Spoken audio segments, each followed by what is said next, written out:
mission as Klein's knowledge of mysticism and beyonders deepened, as well as his experiments with some of the powers of the space above the gray fog. He no longer felt anxious when facing justice, the hanged man, and the sun. He became less preoccupied with maintaining an enigmatic and unfathomable image, so as to prevent the Tarot Club members from keenly noticing his facade. He now knew that, although the deities in this world were powerful and bizarre, they were by no means omniscient and omnipotent. This description was something that only the legendary creator of everything could do, one that only the City of Silver was still worshipping.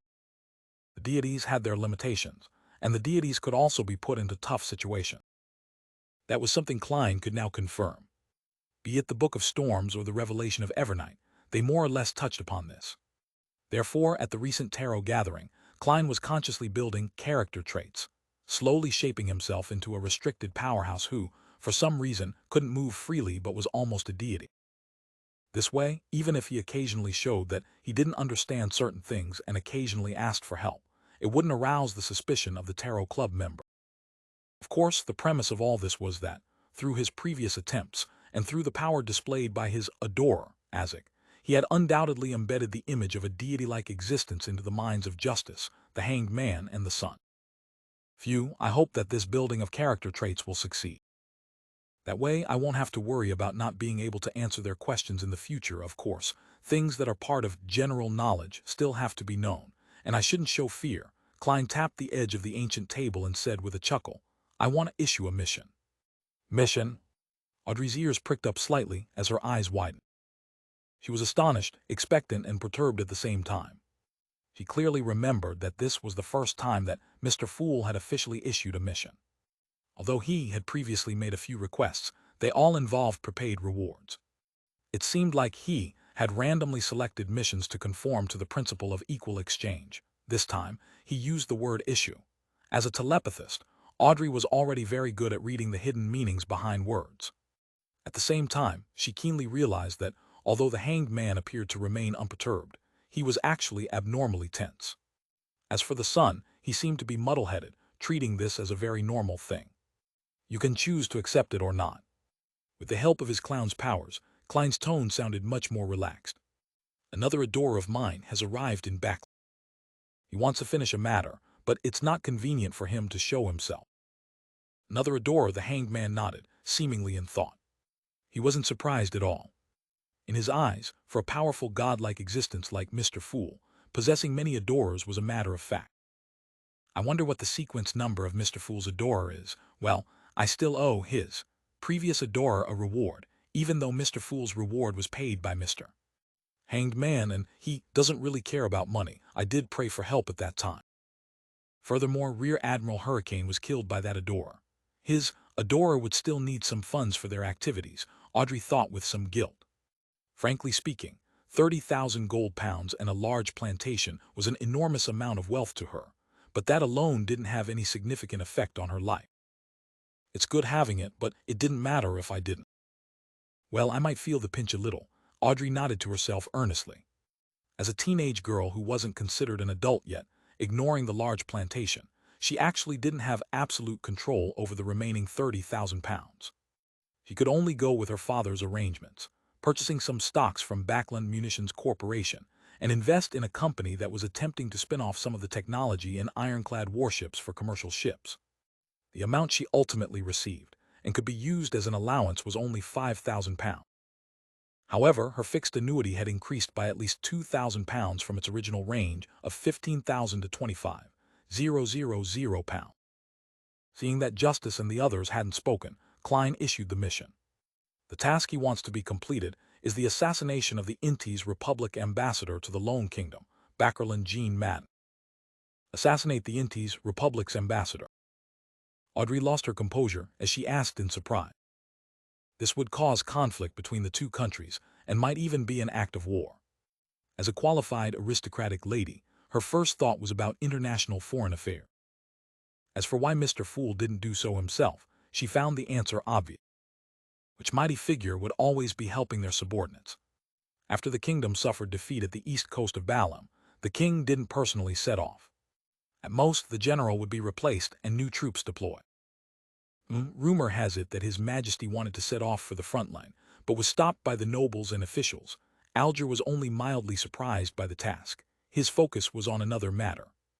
Mr. Fool is indeed unable to strongly interfere with the real world. My guess is right.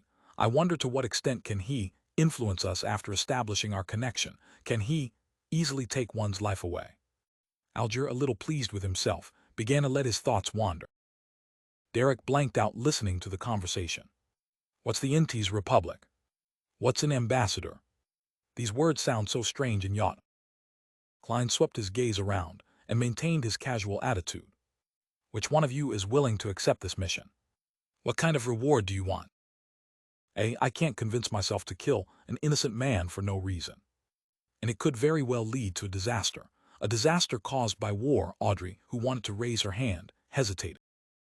Just then the hanged man chuckled and said, I've heard that this Ambassador Backerland is also the intelligence chief of the Intis Republic in the kingdom. He secretly supports bloodshed, planned a number of incidents that destroyed the relationship between the nobility and the rich, and spread rumors to incite the public into standing against the government. He seemed to notice the hesitation and justice, so he described the dark side of Backerland in detail. Then he added, I'm not sure if the ambassador is a Beyonder, but there are many clues that suggest he may very well be. He has quite a number of Beyonders around him, Beyonders that come under the Intis intelligence web. And this department is influenced by the original royal family in Intis, the Sauron family. They're in control of the early sequences of the Hunter pathway. Moreover, the possibility of a war between the two countries depends only on whether or not the upper echelons of both sides want to fight. It has nothing to do with the life or death of a diplomat. After the assassination of Emperor Roselle, Intis suffered several great shocks but ultimately managed to maintain a stable republican system. Because the Sauron family suffered a brutal blow during Roselle's reign, their strength fell tremendously in all aspects. All they could do was accept the reality and change their goal to fighting for a seat in Parliament, and secretly influence the country's intelligence department and parts of the army. After listening to the information provided by the hanged man, the hesitation in Audrey's heart disappeared. She gracefully nodded and said, For the past few years, the Fasek Empire has expanded rapidly, having defeated the kingdom and the Intis Republic on the Balam East Coast and the Highland. As long as we push the blame to them, the higher-ups and the citizens of the Intis Empire, it will be something acceptable and believable. Audrey didn't know much about politics, but with her father being a member of Parliament in the House of Lords, she still knew certain things. Be it the shirking of responsibility or shifting the focus onto the kingdom's internal problems, the unpopular northern barbarians were the popular and easiest targets for the nobles and ministers. Whether they did it or not didn't matter. Of course, more than 100 years ago, this role was played by Intis and Roselle. After pondering for a few seconds, Audrey looked at the seat of honor, feeling a little perturbed and a little guilty. Mr. Fool, I can attempt to complete this mission, but I cannot guarantee its success. On the one hand, she was going to find her father and confirm that Ambassador Backerland was really the head of the Intis intelligence service. On the other hand, she wasn't going to do it herself either. As a spectator or a telepathist, neither one of them was good at combat, and all she could do was gather as much information about Ambassador Backerland from high society as she could and delegate the mission. Well, I could get Zio and Fours to ask Mr. A to do it, or find the hosts of the other Beyonder circles. I cannot be exposed. Things have to be kept secret, and there might be Intis intelligence agents lurking in those circles. I don't know how much money I'll have to pay, but £5,000 might not be enough. Audrey was already beginning to think of the subsequent plans. Klein didn't pin his hopes on Sequence 8, Miss Justice, to succeed. He nodded and said, What compensation would you like? The formula to the psychiatrist potion, Audrey said before hesitantly adding, as well as the corresponding Beyonder ingredients. Oh, we can wait until the mission is completed before discussing further. If it doesn't succeed, I'll bear the expenses. I still owe your adorer the bounty money. Bounty money? Oh, it was given to Miss Justice, £10,000. That's 5,000 if we split it equally. Shrouded in the gray fog, Klein pondered for a few seconds on how much Ambassador Backerland was worth, and finally decided that he was definitely more valuable than Rear Admiral Hurricane Kalango. Sure, Klein replied in a normal tone. At this moment the hanged man Alger added, I'll also accept this mission. The compensation can be determined after the mission is completed. Didn't you return to the sea? Audrey asked in surprise. Just because I'm not in Backland doesn't mean I can't kill Ambassador Backerland, Alger said with a smile, without giving any detailed explanation. Derek, who was beside him, never had the chance to join in on the conversation. Klein nodded in agreement. Okay. Immediately turned his gaze to the Roselle diary in his hands. 29th October. The leader of the secret order, Zaratal, visited me once again. He didn't mention anything specific and just casually chatted with me. I wasn't able to guess his true intention. It seems like he just wanted to strengthen the communication between us and understand each other better. T have already met the two high-sequence Beyonders from the church, but I felt that Zaratal was much more powerful and mysterious than them, so I asked him what sequence number he was without much hope, and in the end, he actually answered. He told me that he was a sequence 2, Miracle Invoker. Sequence 2. In the church's categorization, that's the position of an angel, close to that of a deity. He truly is more powerful than the alchemist and arcane scholar that I met before. But my intuition tells me that Zaratal isn't telling the whole truth. Sequence 2 might just be his former position, or that he's about to advance. Miracle Invoker. A master at creating miracles. The name of this potion makes one's imagination run wild. This is the corresponding sequence 2 of Seer, a miracle invoker who controls fate. T tried probing Zaratal if the word miracle refers to the miracle of fate. That the Seer pathway is one that slowly understands and grasps fate so as to control it. Zaratal ignored the first question. He told me that fate is just one of the parts of the Seer pathway, and it's not even its main focus. The pathway that truly represents fate is Monster. He raised a few examples which were all potion names of the monster sequence. Sequence 7 the Lucky, Sequence 5 the Lucky, Sequence 2 Soothsayer, and Sequence 1 Snake of Mercury. It's also known as the Snake of Fate. This was the first sequence one I got to know. It hit me right in the face. According to what I know, the monster pathway should be controlled by the life school of thought. This school seems to also have parts of the apothecary sequence pathway. They propose 3 major divisions: the world of absolute rationality, the world of the spirit, and the material world. Yay, it's pretty cool. Zaratal told me that the life school of thought specializes in astromancy, seeking to use medicine, music, light, wine, and fragrance to eliminate paths with unfavorable star readings and fate. They believe that disasters and diseases are caused by the loss of balance between man and nature, as well as the balance between man and his own mind. He added meaningfully that the life school of thought worships the moon. Why worship the moon and not go one step further, the Evernight goddess? This diary took up 2 pages and was clearly copied from both sides of the original. That's a lot of information, Klein sighed in heartfelt silence. This was also the first time he was learning of a sequence 1 potion's name. Snake of Mercury and Snake of Fate really made one feel a pining for. Similarly, it's my first time learning of a sequence 2. I now know the corresponding sequence 2 of Seer. The name Miracle Invoker sounds pretty good. It contains deep meaning and doesn't sound lowly. Of course, compared to Soothsayer, it does seem a little inferior. Fate is only part of the Seer pathway, and it's not even its main focus. I have to remember this. I should constantly reflect on myself and not end up steering towards fate. It might result in the failure of my acting. Zaratal's words don't seem contradictory. The monster pathway is the real path of fate, so Soothsayer is a sequence 2. If that's the case, then I already knew of a sequence 2 in the past. Although he didn't take his eyes off the paper, Klein was seriously considering his own sequence change. Due to his experience in digesting the 2 potions, Seer and Clown, and because he could spy and revere fate, he was able to be a little prescient regarding fate. However, he would still be helpless toward the development of fate. He had slowly been equating the essence of his Beyonder pathway to fate. If it wasn't for this diary, it was very likely that he would have used this as a premise to comprehend and act for the subsequent sequences. As for whether or not Zaratal was lying, what Klein was certain of was that the monster pathway was definitely the sequence of fate, which was consistent with what he had seen from the confidential information of the Nighthawks and with the potion name he had heard of earlier, Soothsayer. Now that there was a fate sequence, the Seer pathway was unlikely to be a repeat. This would result in some degree of overlapping, and it would be inconsistent with how each of the current sequences had different characteristics. Therefore, Klein was inclined to believe what Zaratal had said. He was inclined to believe that fate was only part of the seer's pathway, not even its main focus. The value of these 2 pages is invaluable to the present me. The alchemist and the arcane scholar should be the higher sequences of the savant pathway. From Roselle's tone, they definitely don't belong to sequence 2 and 1. That is to say, they are sequence 4 and sequence 3. For the time being, it's impossible to determine which is sequence 4 and which is sequence 3. Klein gathered his thoughts, flipped the diary, and continued reading.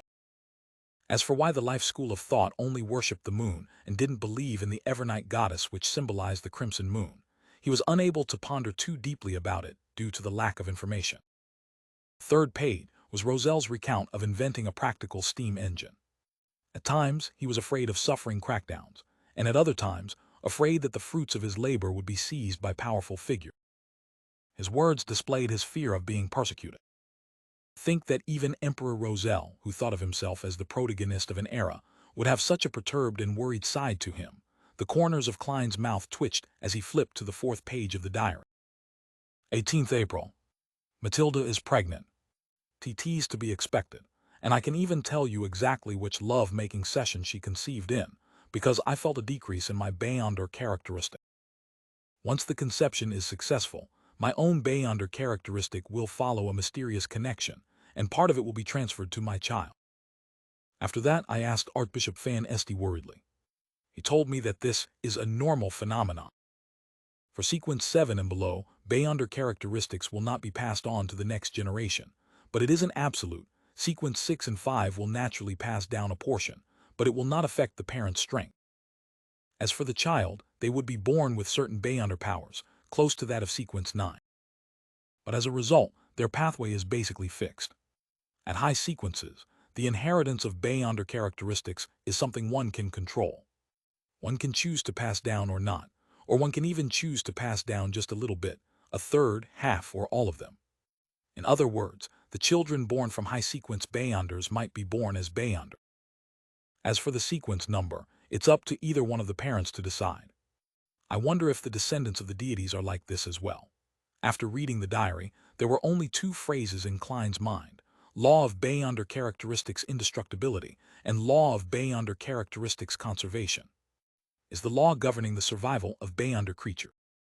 It's no wonder that some magical animals will reproduce only before they die.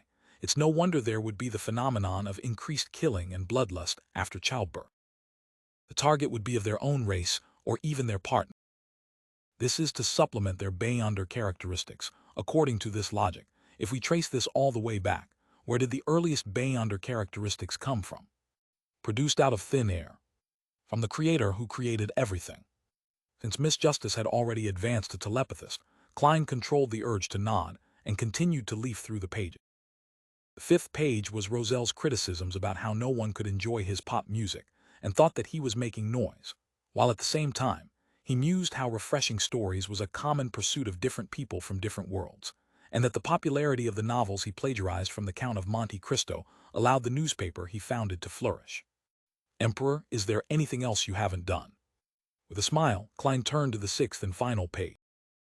10th November, I received the great pirate Savigny Solomon in secret at the White Maple Palace. Solomon, I hope that he will plunder my opponents on the new sea route and strike at the ships of Fasak, Lone, and Fainapotter. And I promise to help him advance to a high-sequence Beyonder. The Beyonder pathway of Dark Emperor has names that are as strange as the Demoness pathway: corruption, confusion, the fallen, disorder. However, in order to match the Dark Emperor, they added on their own suffixes: Baron of Corruption, Mentor of Confusion, Count of the Fallen, and Prince of Disorder. In order for Savigny to live up to his name, I decided to confer him the title of Count of the Court in secret. Savigny has a child named Nas Solomon, and my intuition tells me that he will dominate the 5 seas in the future. Nas Solomon, the king of the 5 seas. Nast, who claims to be a descendant of the Solomon Empire. To think that he was born during the Roselle period. Klein was stunned. Since Roselle had mentioned the term New Sea Route, Klein had easily determined the corresponding year. It was in 1194 that the New Sea Route was discovered and the southern continent was found, and Roselle was assassinated in 1198. The diary could only have been written between those 2 years. That also meant that it was about 151 to 155 years ago. If Nas, the king of the five seas, was the Nas Solomon Roselle had spoken of, he's almost 160 years old. Is this due to other reasons, or do high-sequence Beyonders obtain an extension to their lifespan in the first place? Klein thought seriously. He gathered his thoughts and let the diary disappear from his hand. He then looked at Justice and said, "You are free to trade or communicate now." Mr. Fool has no general knowledge to tell us today. Audrey was slightly disappointed.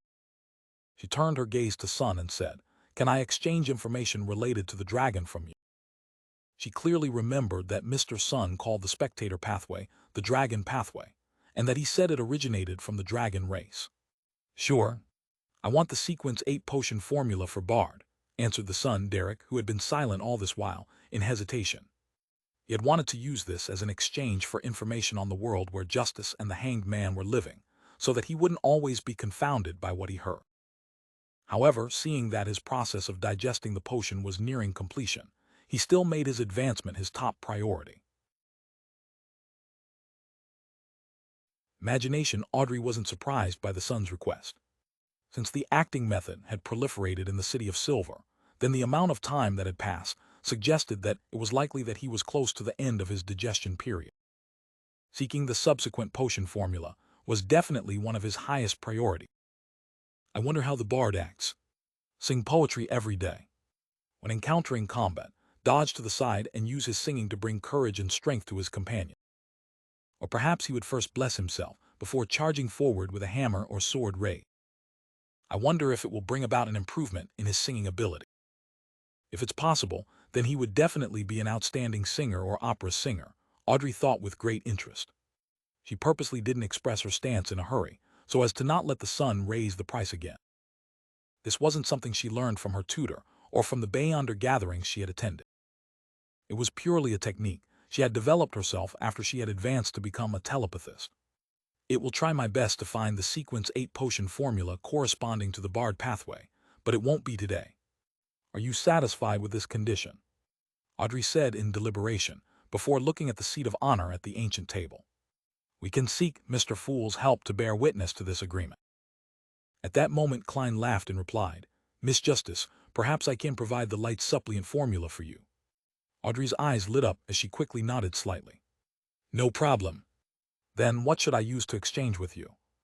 I haven't thought of it yet, Klein chuckled and said. Don't worry, perhaps my adorers will require help in certain matters in the future. His thoughts were very simple.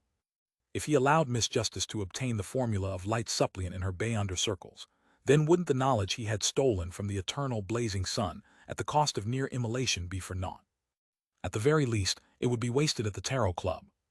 All right, I will do my best to help them. Audrey promised happily. Klein pressed his hands together, and a yellowish-brown piece of goatskin parchment appeared before him. On it was the formula for the light suppliant potion, including substitute ingredients and their ancient name. Furthermore, they were all translated to Yat.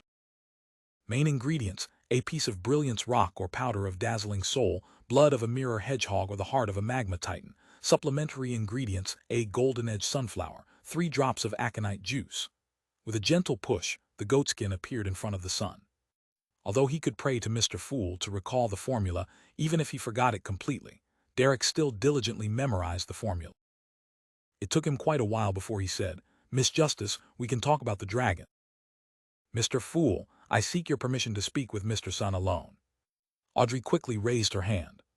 She originally believed that the Sun would put the appropriate content on paper for her to read, but it would be inconvenient for her to ask questions. She would have to pen her questions and push them back to him. Such a way of communication was utterly cumbersome. Speak with him alone. In such a conversation, you probably wouldn't understand what the Sun is saying. Likewise for the Sun. Klein nodded as his voice remained placid. All right. In the Beyonder circles, Hermes was a language one had to master. Ancient Hermes was something that one could learn, and was relatively popular. Jotun, Dragonese, and Elvish were relatively less popular, so few people knew them. The moment that was said, Klein isolated the Hanged Man, preventing him from seeing or hearing. Alger had a certain interest in the knowledge of the dragons, but it wasn't enough for him to pay the price of listening, so he kept silent and waited. Seeing that Mr. Fool had made a gesture for them to start talking, the son, Derek, remained silent for a few seconds, organized his words and said, The dragons are mortal enemies of the giant king. They all look like magnified lizards, and their entire bodies are covered in scales of different color. Their forelimbs are thick and powerful, and their wings are wide enough to drive their giant bodies to flight. They are the rulers of the sky. They have a myriad of abilities. Some have the ability to breathe fire, others the ability to command lightning, bring corrosion, or even creating frost. But these are not mainstream among the dragons. The dragon of the mind occupies the greatest number of dragons, with Dragon King Anquel as their representative. The Beyonder pathway that stems from the dragon of the mind is the spectator. In the City of Silver, we typically call it the dragon pathway. With regards to similar trades, Derek had initially prepared to regurgitate the historical texts, but upon discovering that Miss Justice and Mr. Hanged Man didn't seem to share the same world, he gradually realized the value of the widely known history of the City of Silver. Thus he only talked about dragons this time and spoke nothing of giants, elves, mutants, phoenixes, vampires, etc. The King of Dragons Anquel. This aligns with the records of the church. Audrey nodded slightly, politely refraining from interrupting the son's narration.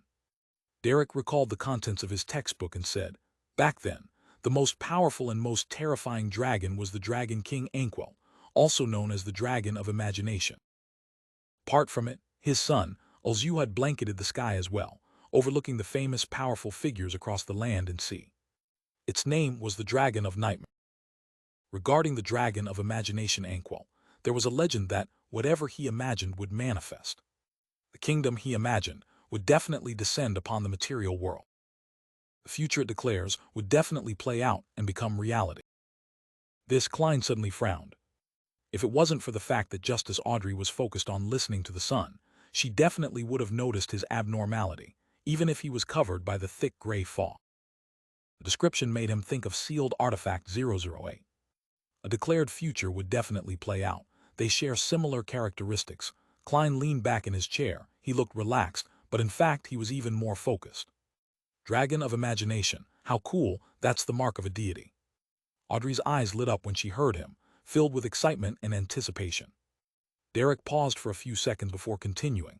Its son, Dragon of Nightmare, Ulzuhad, is similarly terrifying.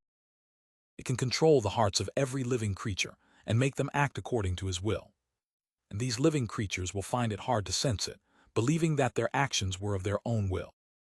It will also fabricate real nightmares into reality, causing many living creatures to unknowingly participate in them.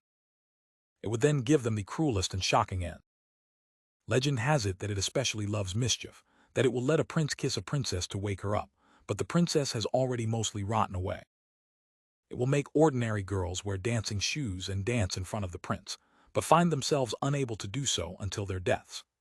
It will create all kinds of coincidences and push the fates of many living creatures towards tragedy.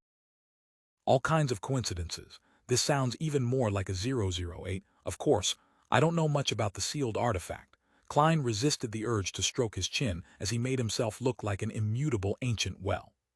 What a vile dragon, however, its abilities are very interesting, Audrey said, half sighing, half excited. Is this the future of the spectator pathway? No, I have to call it the dragon pathway. I don't want to switch to another sequence. Audrey wished that she could immediately become a Sequence 7 psychiatrist and continue her rapid advancement. The son Derek answered sincerely. It has been 2,000 to 3,000 years since the history of the dragon and the giant king. Everything I know comes from textbooks and legends, so there is no guarantee of its authenticity. At least your history remains intact. Audrey was in a good mood. And then, the creator awoke, and the dragon of imagination, the dragon of nightmare, and other famous dragons fell from the sky, losing everything, including their lives. This resulted in a lack of sunlight for 49 days, causing countless volcanoes to erupt, as well as tides that drowned everything. And after the dragons declined, they could only hide away in various dangerous areas. Later on, the giant king was destroyed by the creator as well, Derek said in a heavy tone. This is different from the history I know. Wasn't it the Lord of Storms, eternal blazing sun, and the God of knowledge and wisdom who led humanity to defeat the dragons, giants, and kill their king? Audrey felt confused, as though time and history were somehow out of place. Klein was also puzzled by this, and felt that the true history was riddled with mysteries, especially as it was from the second epoch, a time more ancient than history. Most of the legends recorded in the church's ancient texts should be fake, but the history of the City of Silver cannot be completely believed. What would real history be like? He gathered his thoughts, smiled, and asked, "T.S. the exchange over?" "That's all I know," Derek replied in shame. He felt that the information he had provided didn't match the value of the light supplement potion formula. Audrey quietly drew a breath as the corners of her mouth curved upwards. "Team very satisfied. I know my future direction," she added happily in her mind. After a few more exchanges, Klein announced the end of this week's Tarot Club. After sending off Miss Justice and the others, he didn't linger any longer and quickly returned to his bedroom to reduce the risk of being discovered by others. In Empress Borough, the opulent villa of Count Hall, Audrey happily paced back and forth, planning to reward Susie with a few dog treats. Just then she heard a knock at the door. From the sound of her footsteps in the gate, she could tell that it was her personal maid, Annie. "Come in." Audrey looked at the mirror, smoothed her hair, and straightened her back. And he came in with a piece of paper and smiled. "Miss, a telegram for you came from the southern continent." "Southern continent? Alfred?" Audrey suddenly thought of her elder brother, took the paper in delight, and examined it closely. It was indeed from her second elder brother, Alfred Hall. He had sent a telegram from the east coast of the Balam Empire, and it read, "T have found the rainbow salamander you want. 2 in total. Please await its delivery." "But I don't need it anymore." Audrey froze, blinked, and turned her head sharply to Susie. The large golden retriever wagged her tail with a stupefied expression. "Own gathering, well, I don't need it anymore, but I can give it to Susie, and I can exchange it for other Beyonder ingredients." "Well, Susie's potion is still short of the spinal fluid from a Farsman rabbit. Some things are easier left to Susie. It's far more convenient for her than for me. Every famous detective needs a good assistant." Audrey quickly made her decision. To her, this was no longer something she particularly cared about. As she put down the telegram, her pleasure subsided, and the worries of reality began to emerge. "I still owe Mr. Fool intelligence regarding the secret order, the mission to assassinate the Inti's ambassador, and a request from his adorer. I've finally experienced the feeling of being riddled in debt, Audrey. We can't delay any longer. Let's start." The girl quietly clenched her fists. She wanted to find a pen and paper and write a letter to Viscount Glaint so that he could arrange for her to meet Zio and Fours as soon as possible. She needed to delegate the mission. She picked up a fountain pen, dipped it in ink, and suddenly Audrey held her wrist in midair without writing. She had just thought of a crucial problem, which was that she knew very little about the Inti's ambassador Backerland. In such cases, it was easy to misjudge the difficulty of a mission, either because no one was willing to accept it or because the mission had been entrusted to an unsuitable person, dooming the mission to fail at the very beginning. The resulting growing cost wasn't her main concern. Instead, she believed that the fool would better reward her and help her even further. After pondering for a moment, Audrey turned her head to her maidservant Annie and said, "Tell Countess Jeria that I accept her invitation and will punctually attend her ball tomorrow evening." Jeria was the wife of Count Wolf, and she had invited ambassadors to loan from every country to her upcoming ball, including Backerland Jean Madden. Audrey had planned on declining the invitation with the excuse of being sick, but now she was interested in the ball. After she observed Ambassador Backerland and gathered enough information, she would meet with Zio and Four. Audrey suddenly felt the excitement of participating in a major event that she always dreamed of. First manor in the Rorsted Archipelago, City of Generosity Bay. Having returned to the real world, Alger Wilson changed into attire that was considered gaudy in the Inti's Republic and went through the back door of the hotel into the alley and made several detours. He stopped in front of a house with no garden or lawn and put on a familiar white mask. Next, he knocked on the door with 3 heavy knocks and 2 light ones, separating them with 2 lengthy pauses and 2 short pauses respectively. After about 10 seconds, the door creaked open. A man wearing a pirate's headband stuck his head out and looked around quickly. "Come in," the man said with a deep voice as he made way. Without a word, Alger quietly walked into the room. Creak. The door slammed shut. At 15 Mince Street, Klein drew the curtains open and sat down at his desk. The information about the secret order that was given to him by the hanged man made him realize that his target might have certain connections to the Inti's Republic. At the same time, he was reminded of the words the hanged man had used to describe the Antigonus family: strange and terrifying. The beyonder who sneaked into my room last night to read the information and leave me a warning was indeed strange. The sequence pathway that the Antigonus family has in their control is the seer pathway which the secret order possesses. The two can be equated, that is to say, one can speculate that the beyonder from last night was a member of the secret order who works part-time as an Intis Republic spy. Or could the person not be a member of the secret order, but someone who used the connection between the Intis Republic and the secret order to obtain the corresponding formulas and potion? Klein began to boldly assume that, as he carefully tried to verify. This can explain why my clown's premonition ability didn't trigger when the strange threadworm intruded. This is the suppression effect of a beyonder from a higher sequence that shares the same pathway as me, of course. It's also possible that the iron-black threadworm posed no concrete threat to me. Similarly, it can be explained why the threadworm infiltrated my room the same night that I wrote the information regarding Ian Wright. Furthermore, it went straight for the desk. The other party is equipped with seer abilities, making matters appear reasonably logical. After repeatedly verifying his speculation, Klein felt that his guess was very likely close to the truth.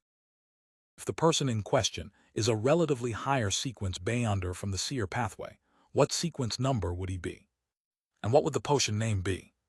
To have the threadworm in his control, could it be another component of a circus, the beast tamer? Klein shook his head in a self-deprecating manner while feeling amused. Perhaps my subsequent potion formula will be obtained from him. Is this the true meaning of the revelation I received from my former divination? Backland really is the land of hope. Klein muttered a few words to himself and began to consider what to do next. He had entrusted the task of assassinating the Inti's ambassador Bakerlin to put an end to all latent danger. He had to avoid suspicion, but he didn't have the ability needed to do so. After Ian Wright's whereabouts were revealed to both sides, he was confident that Ambassador Bakerlin wouldn't have time to exact revenge on him in the near future and wouldn't add to his problem. Finding the extremely important item he mentioned was obviously what he was most concerned about. In other words, before that item is found, I will be safe. I won't need to rush to hire powerful, beyonder bodyguards, whom, even if there's any follow-up revenge, it's unlikely the ambassador will hire a high-sequence beyonder to deal with me. It's neither economical nor necessary, after all. Backland isn't his home ground. The highest possibility is that he would still get the beyonder who sent the iron-black threadworm to infiltrate my room last night. He would at least be at sequence 7, and perhaps even sequence 6 or 5. He has the strength required and is familiar with the situation. When the time comes, I just need to hire a bodyguard according to this standard. I hope that before then, the ambassador will never be able to issue such an order. Klein looked out of the window at the fog which had finally dissipated, seemingly in a daze. He decided to continue heading to Braveheart's bar tonight. Firstly, this was to come into contact with other beyonders through Kaspar's so as to choose a suitable bodyguard. Secondly, he could find an opportunity to sell Merceau's beyonder characteristic, gather some funds, and see if anyone was selling any powerful mystic items to enhance his strength. This was a plan that would never go out of date. After confirming his plan, Klein pretended to leisurely read the newspaper. He waited until the sky turned dark before slowly getting up and making himself tomato oxtail soup. After eating and drinking to his heart's content, he drew the bedroom curtains as usual and decided not to open them tonight. Then, summoning himself and responding to himself, he turned into the unique spirit body, bringing back Azek's copper whistle, Muasalt's beyonder characteristic, the self-made charms, all sorts of materials, and the tarot cards to the real world, leaving behind only a few items, such as the bloodied contract. After doing all of this and equipping the corresponding items, Klein's strength returned to its peak, and he was once again half an expert in mysticism. He straightened his collar, took his hat and cane, and left 15 Mince Street, Iron Gate Street, inside Braveheart's bar. In exchange for a glass of beer, Klein found Kaspar's in a card room, playing Fighting Evil while betting on a boxer outside. He was leading quite a pleasant life. The familiar surroundings reminded Klein of the last time he had met Marek playing poker with more than 10 living corpses. He was suddenly glad that he hadn't brought Azek's copper whistle with him. If I carried the copper whistle that Mr. Azek had given me, I think that a dozen or so of Marek's zombies would mutiny on the spot and come to entertain me warmly. I wonder what kind of expression he would have. Klein stood by the door, nodding at Kaspar's Kalinin to indicate his intention. Kaspars covered his cards and swore. He got up, walked to the door, and said in a low voice, "I'll take you to a place where the people, although they aren't as good as Marek, are pretty strong. As for whether or not you can make a deal, it has nothing to do with me. However, I have to warn you in advance, you are not to anger them, or you might not be able to see the sun tomorrow. Of course, it's not easy to see the sun in Backland after September." "Do I need to pay you?" Klein asked sincerely. Kaspars nodded, pleased. £2. I can buy a revolver with that money at a weapons store. Although they set the price at more than £3, it can basically be haggled for around £2. Klein grumbled and gave Kaspars two £1 notes. Kaspars turned his head to his fellow players to inform them that he was leaving. Hobbling along, he led Klein towards the bar's kitchen, and from there, entered the back alley and circled around a darkened house. He took out an iron mask that could only cover half a face, handed it to Klein, and chuckled. "Just pretend that you bought this for £2. I can buy a lot more with £2. Klein wore the iron mask and deliberately messed up his hair. Seeing that he was ready, Kaspars knocked on the door rhythmically. 7 or 8 seconds later, a small wooden board on the door was suddenly pulled open, revealing a pair of brown eyes behind it. After a long moment of scrutiny, Klein finally saw the door open behind him. A man wearing an iron mask stood there and handed Klein a hooded robe. He said to Kaspars in a hoarse voice, "Next time, remember to tell me in advance. Otherwise, HMPH. He closed the door, turned, and led Klein through the darkened living room into the activity room on the first floor. There was a candle burning on the coffee table, and the room was dimly lit. There were about 10 people sitting on the sofas and chairs around the coffee table. They were all wearing hooded robes and wearing iron masks. After putting on the long robe, Klein quietly found a chair in a corner and sat down. He heard a fat-faced man complain. "Recently, there has been a group of wild beasts in the sewers that have gnawed away a lot of the herbs I grew. They're very smart and didn't even touch the poisonous one. I need someone to help me clean them up. You know, this isn't my specialty. I'm only good at concocting medicine and treating your illnesses." Good at concocting medicine, treating illnesses, and growing quite a few medicinal herbs in the sewers. Is he an apothecary? I wonder if he's a member of the life school of thought or a believer of Mother Earth. Of course, it's more likely for him to be unaffiliated. Klein listened thoughtfully, but didn't speak out carelessly. In the Lone Kingdom, due to the Church of the Lord of Storms rejecting the eternal blazing sun and the God of knowledge and wisdom, while the Church of the Evernight Goddess and the Church of the God of Combat were irreconcilable, as a result of this, among the foreign religions, only the Church of Mother Earth had obtained the right to preach, but under the tacit suppression from the 3 churches. They only had a few churches with very few believers, to the point that they didn't even need to form a team of Bayonders. And even if they did, they wouldn't be recognized by the government and couldn't cooperate with the police department. They would be considered as vigilantes.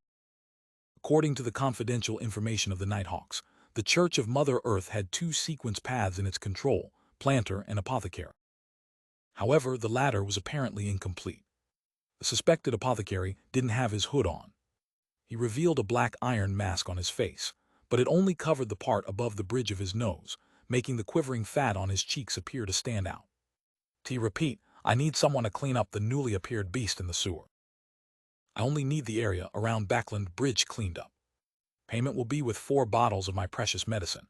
2 of them can effectively stop bleeding and stimulate the healing of wounds. Trust me, this is better than going to the clinic to do a suture operation, and it's effective for 6 months. The man suspected to be an apothecary stated his requirements and corresponding condition. He suddenly let out a soft laugh and continued to describe the case. The other 2 bottles can last 1.5 months, and can allow a man to find the urges from back when he was 17 or 18 years old and become a Bayonder on the bed. You know what I mean. Even if it exceeds the use-by date, it can still produce effects, but it will also spread throughout the body. The user will become abnormally violent, and their strength, speed, and agility will greatly increase before exhaustion kicks in half an hour later. Why does he look like those old military doctors who plaster their tiny advertisements everywhere, and shamelessly promoting the effects of his expired drugs? Klein couldn't help but silently lampoon. Seeing the silent room after he said his piece, the suspected apothecary could only grit his teeth and say, I'll add 30 pounds on top of my 4 precious bottles of medicine. Finally, a man sitting somewhere along the periphery of the couches spoke up. He surveyed the area and said in a deep voice, "I accept this commission. You should pay in advance with 2 bottles of medicine, one of each kind. Mr. I have wisdom will bear witness." "No problem," said an elder seated on a single sofa with a nod. The lines on his cheeks were deep, his skin a little shriveled, and his voice had an ancient quality to it, so Klein judged him to be an elderly gentleman. "All right." The suspected apothecary heaved a sigh of relief. After the conclusion of this transaction, the gathering seemed to turn more lively. Soon, a woman with her face completely covered by a hood said, "I want to sell 2 weapons." "Weapons?" Klein adjusted his posture and became more focused. Since he was temporarily unable to advance, he could only increase his strength by using external items. "One of them is an inscribed steel sword. It was smithed by the Church of the Eternal Blazing Sun. It comes with purifying and evil warding effects. It's the nemesis of water ghosts, wraiths, zombies, and other undead creatures. It can still be used for another 3 years. Of course, its sharpness is enough to kill." The woman's voice fluctuated in volume, a clear attempt to hide her characteristics. 500 pounds or the Sequence 8 potion, Barbarian, and it will be yours." "How expensive? For me, there's no reason I must have it. If I were to encounter an undead that I'm currently unable to deal with, blowing the whistle is the best solution. Even without Mr. Azek, the messenger alone should be able to intimidate many undead creatures." Klein shook his head and listened to the lady's introduction of the second weapon. "Meat cleaver with exquisite mechanical structure. It can be transformed, making it easy to carry. This is a combat weapon made by an outstanding craftsman. It's rarely seen and will cost 25 pounds. There sure is a huge difference in pricing between weapons with Beyonder effects and those without." Klein watched from the sidelines until the steel sword was bought by a sullen gentleman in another corner, and the meat cleaver became part of Mr. Eye of Wisdom's collection. There were successes and failures in the few deals that followed. The only thing that tempted Klein was a fortune accessory, a Beyonder item that could make a person's luck with fortune rise for 3 months. However, this wasn't his main goal, and the price wasn't that great. Seeing that the atmosphere had turned silent once again, he slowly exhaled and said in a suppressed voice, "I want to sell something." After attracting everyone's attention, he took out an iron cigarette case and pushed out the crimson Beyonder characteristic which resembled jelly. Without needing to organizing his words, he introduced it with something he had already prepared ahead of time. "This is something I obtained from a corpse. I'm not sure what use it has, it's just that I find it very magical. Maybe some of you know what this is." Klein deliberately didn't mention that this was a Beyonder characteristic, nor did he mention that the crimson jelly in his hand could replace the main ingredient of the hunter potion. This involved the law of Beyonder characteristics' indestructibility, and he didn't want to benefit the members of this Beyonder gathering with this knowledge. In addition to this, Klein had the intention of probing to see if anyone there knew the law of Beyonder characteristics' indestructibility. Such a person would definitely be stronger than the rest, or perhaps someone with a powerful background, making them suitable as a bodyguard. At the same time, he continued to disguise himself as an ordinary person who didn't know much about the Beyonder community. Although the members of the gathering couldn't see his appearance through the iron mask, Kaspar's Kalinin knew what he looked like, and quite a few people in the room probably knew Kaspar's. Being careful and prudent were the 2 things Klein had emphasized to himself before leaving home today. Gazes examined the crimson object in his hand, but Klein wasn't a spectator and couldn't tell what they meant. After more than 10 seconds, no one spoke. The room was as quiet as a cemetery. At this moment, the old gentleman sitting on the sofa, Mr. I have Wisdom, coughed and said, "I have a rough idea of what it is and what it does, but knowledge needs to be exchanged with something in return. TLL pay 400 pounds, believe me, it's a perfectly fair price. Of course, you have the right to refuse. The main ingredients of Sequence 9 potions are about 150 to 200 pounds. 2 are needed, and they add up to about 400 pounds. The offer is very reasonable. This old gentleman with the code name Eye of Wisdom seems to recognize that this belongs to the hunter sequence. He had no need for divination, and he was able to recognize it immediately. Could it be the Sequence 7 of the Sequencer's Pathway, Appraiser?" Klein thought for a moment and said, "Deal. However, sir, you don't need to rush to pay. I still have another request." What request? Eye of Wisdom asked in an old voice. Klein pondered and said, the thing is, I offended someone. According to your circle, he should be sequence 6 or maybe 5. I wish to hire a bodyguard.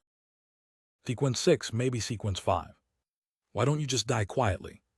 If we reach that level, why would we be attending such a small gathering?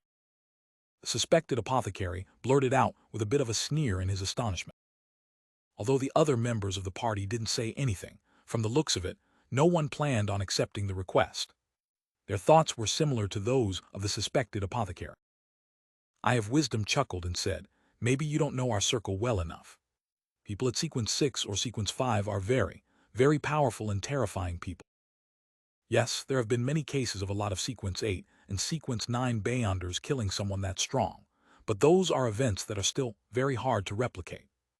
I think no one here is willing to take such a huge risk to protect you. If you're certain that the other party is only sequence 6 and doesn't have any mystical items, there might be someone who will want to accept the challenge this mission entails. Well, I'm not sure, Klein shrugged and said, then I'll have to try to save myself. What can I get for 400 pounds? The mystical item you were talking about. Believe me, a mystical item worth 400 pounds certainly won't be able to deal with your enemy, and it will even bring you more danger. I suggest that you apologize to him. Sincerely apologize, and perhaps 400 pounds will be enough to buy his understanding, Eye of Wisdom said sincerely. Frankly, I've thought about it, but I don't think they'll accept it. Klein was about to answer when the man who had accepted the task of cleaning the sewer beast suddenly laughed. Maybe you can try your luck. T have a mystical item here that I can sell you for 400 pounds. TT can let you hear the voice of a great being. If you're lucky and can decipher some useful information, you'll become very powerful, and it will no longer be difficult for you to protect yourself. Well, if you're unlucky and end up deciphering a curse or fail to decipher it, then you'll be hurt or even end up dying. Do you want to take the gamble? Before he could finish his sentence, Eye of Wisdom growled, Black Snake, don't mention that ominous item of yours. Black Snake laughed and said, I'm not lying, I'm not violating the rules here either. I told him about the advantages and disadvantages and left him to make his own choice. The probability of getting useful information is approximately 10%. Do you want to take the gamble? The Russian roulette of the Beyonder world, hearing the voice of a great being, is this the Aurora Order's listener? An item left behind after a listener lost control. Klein looked at Black Snake, that he suspected to be a member of the Aurora Order, and made many connections. Perhaps I can bet on it. No, I can't call it a bet, because I'll bring this item to the world above the gray fog before using it. I can already bring real objects there this way. I can avoid most of the danger, however. This is only an item left behind by a sequence 8 Beyond. The corresponding benefit might not be that good. 400 pounds isn't cheap. As his thoughts raced through his mind, Klein nodded solemnly and said, Deal. Foulness, there was only a single candle that illuminated the room. The atmosphere in the living room was so silent that it was as if everything had frozen. A few seconds later, the suspected apothecary finally muttered, Why don't you leave an address? That way, I can get something out of your body. He looks like he's cursing me, but he's actually persuading me otherwise. Klein pretended not to understand and said to Black Snake, I don't have any chance of survival if I don't gamble. There'll be that sliver of hope if I gamble on it. I won't sit back and wait for death. Hearing this, Eye of Wisdom, who was about to say something, shut his mouth because he couldn't offer any other hope. T really admire your character. Black Snake laughed. T also admire you. In the past, I had quite a few friends who had such character. Now I visit their tombstones every year and place a bunch of flowers there. The suspected apothecary mused in a mocking but actually persuasive manner. He didn't care that Black Snake was a better fighter than he was. He said whatever he wanted to. Mr. Apothecary must have suffered because of his temper. Klein was secretly grateful. He handed the iron cigarette case containing the Hunter Beyonder, characteristic to the attendant who brought it to Eye of Wisdom. The old gentleman counted out 400 pounds in cash from the suitcase beside him and got the attendant to pass it on to Black Snake. Black Snake casually took a glance and said, I believe in Mr. Eye of Wisdom. He took out a small wooden box, bent down, and placed it on the ground. He pushed the box so that the object slid to Klein without going through the attendant. The moment Klein's fingers touched the surface of the box, he heard faint illusory sound and immediately felt a strong sense of dizziness. For him, this wasn't something he couldn't handle. It wasn't even comparable to the illusory voices of Justice and company when they prayed to him. After sitting up straight again, Klein carefully opened the wooden box and saw an ear inside. The ears looked real, except that the skin was dark and there were a few green areas where it had rotted. "How do I use it?" Klein asked. Black Snake casually replied, "Grasping it without gloves is the same as using it. Heth, you'd better go home and try it when you're alone."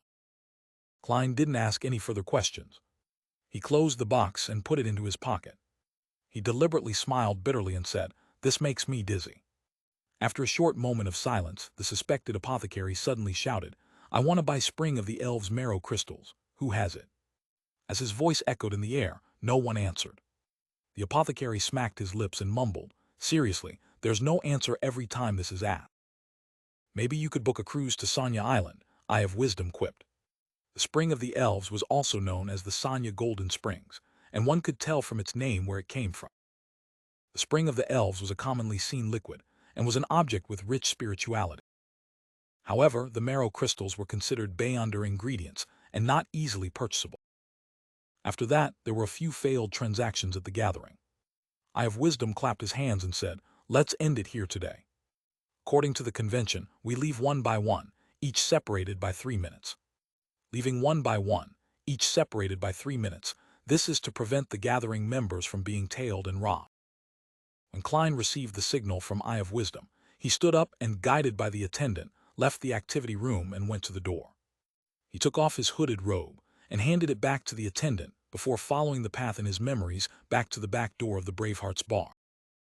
He then removed his iron mask and walked through the kitchen to see Kaspars standing outside the card room, over the barking of dogs and clamoring of people. "TM, delighted that you could come back." The red-nosed elder heaved a sigh of relief, the nasty wounds on his face seemingly trembling. Klein leaned over and said in a low voice, "Are there such gatherings in the future? TT, seems like you didn't get what you wanted. Holy Lord of Storms, I don't think you should continue wasting your time." Kaspar scanned this customer he felt worried for. "Maybe it'll take a few days. I don't know the details. Let's see if you can make it in time." Klein nodded and asked, "Is Merrick here?" "You're still trying to convince him." "No, it will only anger him." Kaspars warned him in a deep voice. "He's in the card room behind." "You?" "No, I'm not going to convince him. I'm trying to stay as far away from him as possible so that his zombies won't go into mutiny." Klein touched Azek's copper whistle in his pocket. "T understand." He left the Bravehearts bar at once, went to the one-bedroom apartment in East Borough to relieve himself before returning to Minsk Street. Inside the card room, Merrick had gone all in and confidently flipped open his cards. He had 3 kings and a pair of 9s, and the zombie opposite him had a pair of 6s and an 8. Suddenly, the zombie took the initiative to reveal its hidden cards, a pair of 6s. This round it won with 4 6s. The pale Merrick sat there blankly and immediately felt all the surrounding zombies coldly staring at him. A few minutes later, he staggered out the card room on shaky feet and almost collapsed at the door while his usual entourage of subordinates inside the room fell to the ground. "Don't let anyone in before dawn," Merrick ordered in a hoarse voice as he looked at the stunned Kaspar. He took out a white handkerchief and wiped the corner of his mouth. The handkerchief was quickly dyed with a dark blue tint with some redness. After receiving Kaspar's acknowledgement, Merrick found a chair to sit and asked for a barrel of Southville beer. He stared blankly as he drank. At 15 Minsk Street, Klein followed his usual routine of washing up and returning to his room before he drew the curtain. After waiting for over 10 minutes and confirming that there were no specks of spirituality around, he started to summon himself. He responded to himself and brought the wooden box containing the black ear into the mysterious space above the gray fog. The illusory crimson stars didn't twinkle at all as Klein sat at the seat of honor of the long ancient table and opened the wooden box. This time, he didn't hear any murmurs or feel dizzy. The boundless gray fog seemed to isolate all external sound. Klein let out a sigh of relief. He was now much more confident with his impending attempt and much more confident about his own safety. With a thought, he blocked his own hearing and performed a few experiments to confirm the effects. "That's right," Klein nodded in satisfaction, reached out and grabbed the black ear with signs of rot. He felt its coldness and slipperiness, but he didn't hear the voice of the great being that was described by Black Snake. Completely isolated. This won't do, it's impossible to use it alone, Klein muttered to himself, puzzled as he thought of the methods he could use to stimulate an effect. After a dozen or so seconds, he conjured a pen and paper, intending to emulate the process he used to spy on the eternal blazing sun previously. That time, I looked directly at the eternal blazing sun, through the use of divine blood. This time, I'm only using the remains left behind by a listener, so it definitely isn't that dangerous. Klein wrote down a divination statement without any hesitation, the origin of this item. He took a breath, held the black ear, and leaned back as he recited the divination statement. After reciting it 7 times, his eyes darkened as he entered a deep slumber. In this blurry, shattered, and gray world, Klein saw a man struggling on the ground. He rolled, screamed, and his eyes bulged out. His body swelled like a balloon, and countless hairs on his body turned black and long. Soon after, an extremely evil and foul voice rang in Klein's ears, waking him up instantly. It was different from the ravings and howling that came from the mysterious space above the gray fog. This sound was more penetrating, more purposeful, and more active. Klein covered his ears and isolated any fallout, but the same voice echoed in his head. He saw his vessels and veins bulge out as if they had become thick, squirming, venomous snakes. Bang! His blood vessels burst, and his veins broke off from his body, spreading out into slippery tentacles filled with sinister pattern. The gray fog slightly swayed, making the giant's palace look like it was about to corrode. Unlike the incident with the eternal blazing sun, Klein still retained his sanity and didn't roll over on the ground.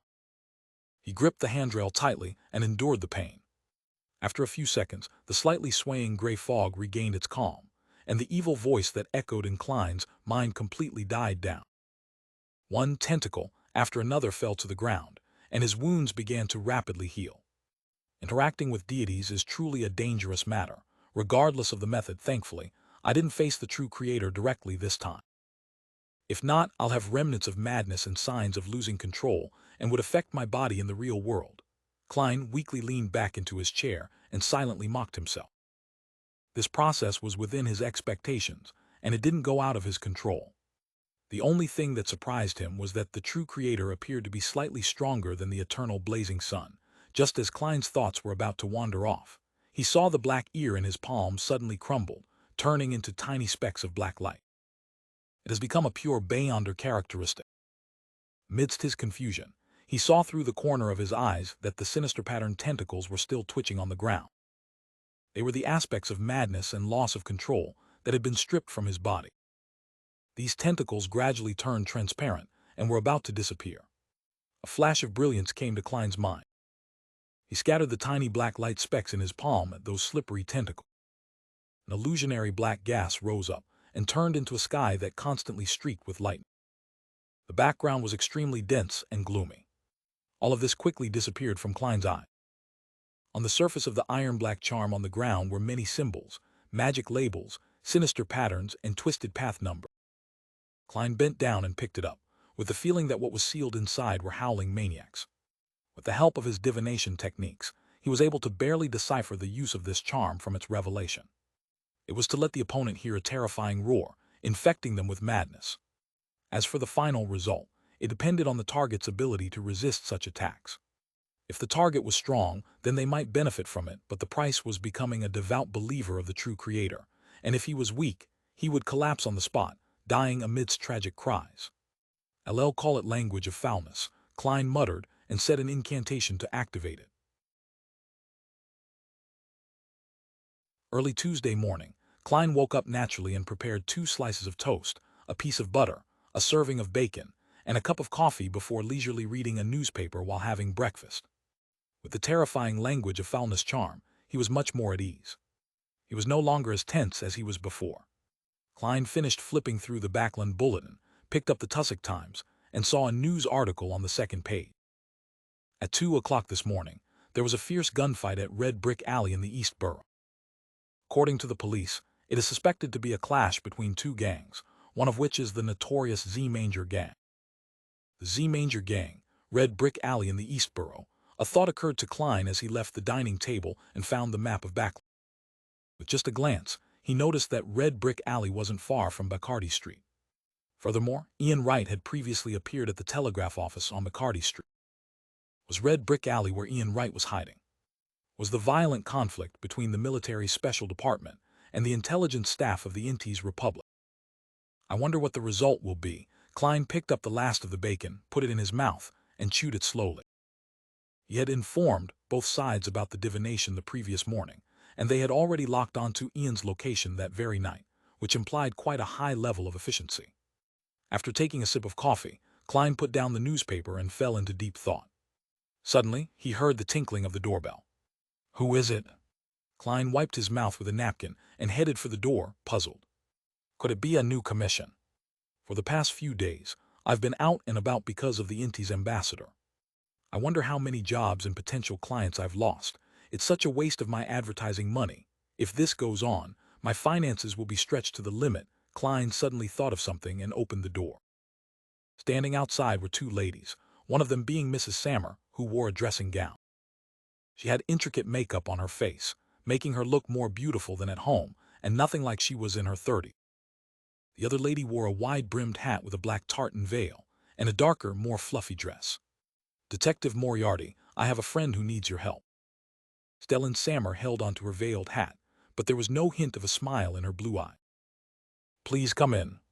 Klein pointed to the living room, and while he was turning around, he took the opportunity to fasten the top button of his shirt and adjusted his black vest. Stellan nodded slightly, and without another word, led the black-veiled lady into the room. She knew the place very well, and without Klein's guidance, easily found the sofa and took her seat. Klein wanted to immediately start asking, but then thought about Stellan Sammer's style of doing things, so he asked with a smile, coffee or tea. In his eyes, Mrs. Sammer was a lady who pursued a high quality of life and tried to show her superiority all the time. There's no need. The other lady took off her hat. She had good features, but the combination was disappointing. In addition, her cheekbones were too high, and she looked older than her actual age. A little anger, a little sadness, a little hesitation, a little fear. Klein read the lady's emotion. It wasn't that he suddenly possessed the abilities of a spectator, but that the lady's actions were just too obvious. Yes, neither coffee nor tea can solve the problem. Stellan imitated a position found in magazines, trying her best to appear classy. This is Mrs. Mary Gale, a shareholder of Coim Company. What would you like to entrust me with, Mrs. Gale?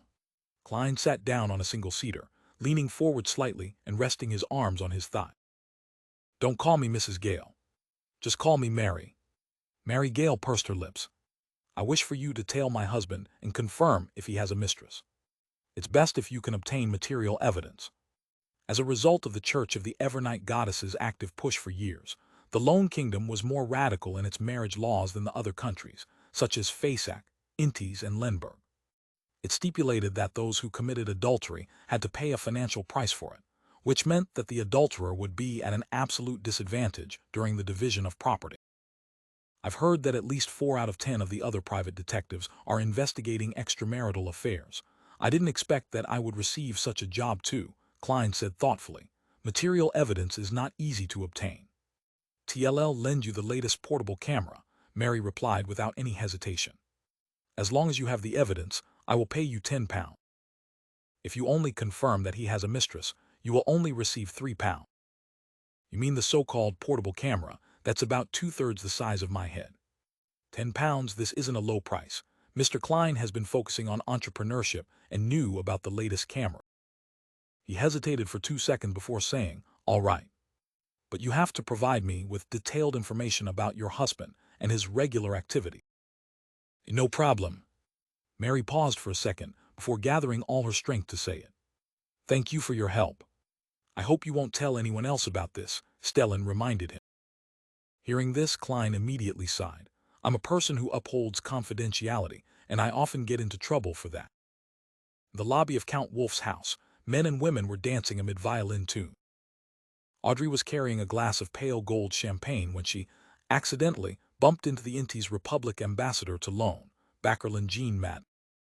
You're the most beautiful young lady I've ever met. Backerlin, with his thin face and slight stubble, pecked Audrey's white gauzed glove with a kiss, according to propriety custom. His eyes looked passionate and bold. Audrey rolled her eyes and said with a chuckle, "Is this the way people from Intis talk?" "Yes, we are never stingy with praise for beautiful things." Backerlin chuckled. "If it wasn't for the style of the Lone Kingdom, I might have called you my angel." "Old pervert," Audrey maintained her graceful smile and said, "the people of Lone and Intis are indeed different." "Heh, that makes me think of a joke. Please allow me to be presumptuous." Backerlin squinted his eyes and said, "After a good time with a beautiful girl, most Lone men would say, 'Oh dear, I'd like a cigarette,' but most Intis men would say—" He deliberately paused, and Audrey tilted her head, trying her best to keep her nausea in check while looking puzzled. "What would they say?" "Most of the Intis men would say, 'Oh baby, I have to return now and can't be discovered by my wife.'" Backerlin raised his glass and laughed. People who can laugh at themselves always have an additional charm to them. Audrey smiled politely. Her beautiful, clear, dark green eyes suddenly turned to look behind Ambassador Backerlin. "I'm sorry, a friend is looking for me." "It's a pleasure talking to you." Backerlin bowed and moved aside. Audrey moved forward gracefully and didn't look back again. Just as she was considering who she should find as the object of her excuse, a young gentleman approached her and, lowering his voice, warned her, "Audrey, don't be fooled by that Ambassador Backerlin, he's a dirty old man. I don't know how many women he's tricked into bed. Backerlin is lustful. This is in line with my observations. This is a weakness." Audrey smiled without hiding her disgust. "Cance, do you have a misconception about me?" "Goddess, how could I be bewitched by that Ambassador Backerlin? His cologne makes me want to vomit, his words are so foul, and his taste is like a male peacock." Cance was Viscount Learson's youngest son, and their family was on fairly good terms with the Hall family. According to Audrey, Cance had entered MI9 after graduating from Tingen University and had become quite enigmatic. Her original plan had been to have a chat with Ambassador Backlund and observe him up close before using the pretext of exasperation to get more information from Cance and his other friends from the intelligence community to learn more about him. Her surprise, she didn't need to seek out Cance Learson since he came over and started the corresponding conversation on his own accord. "Your feelings are correct." Cance gave a sincere smile. He surveyed his surroundings and whispered, "Besides, Backerland is a very dangerous fellow." "How dangerous?" Audrey asked curiously. "Have you heard of Bayonders?" "I know that you've always been interested in such matters," Cance said with some deliberation. Audrey gently nodded. "Know quite a bit, most of it being told to me by Glane." Cance took a glance at Backerland, who was chatting with an affluent lady, and said with a serious expression, "He's Inti's intelligence head in our kingdom. He's done numerous atrocities, but we haven't been able to gather any evidence of his crime. He's a Sequence 6, a conspiracist."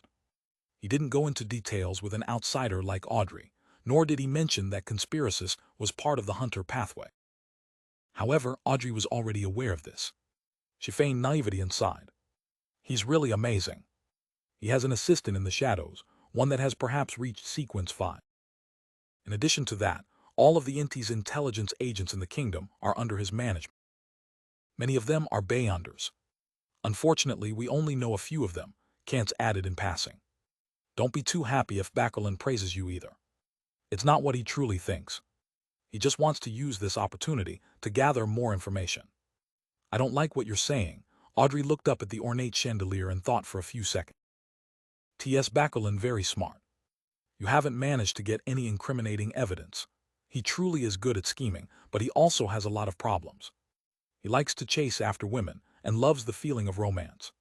He takes risks and is quite radical. If it wasn't for his identity as an ambassador preventing us from taking action easily, he would have been captured long ago." Cance stroked his chin and said, "However, he'll be replaced very soon." "Very soon? Why?" Audrey asked in surprise. "My dear beautiful lady, this isn't something you should know." Cance adhered to the principle of confidentiality. When the ball was almost over, Audrey, who had gathered quite a bit of information, found Viscount Glane and asked him to help her contact Zio and Fours.